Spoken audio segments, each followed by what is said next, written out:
So আজকে আমি আরো একটা আমার ড্রিমি জিনিস কিনতে যাচ্ছি, আমার হাতের একটা জিনিস, আর সেটা দোকানে গিয়ে তোমাদের দেখাবো।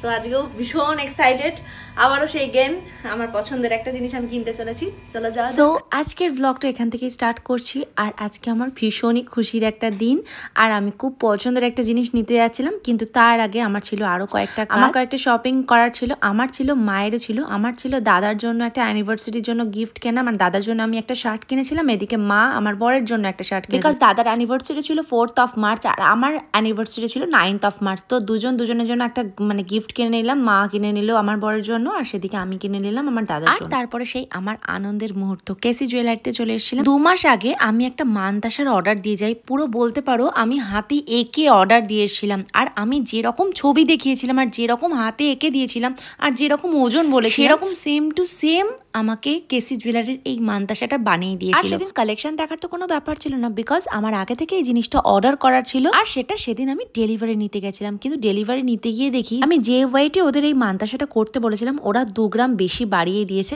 বিকজ ওদের কোনো দোষ ছিল না, আমি বলেছিলাম জিনিসটা পুরো কভার আপ চাই আমার, কিন্তু সেই মতনই ওরা ওজন দিয়ে একটু বাড়িয়ে করে দিয়েছে।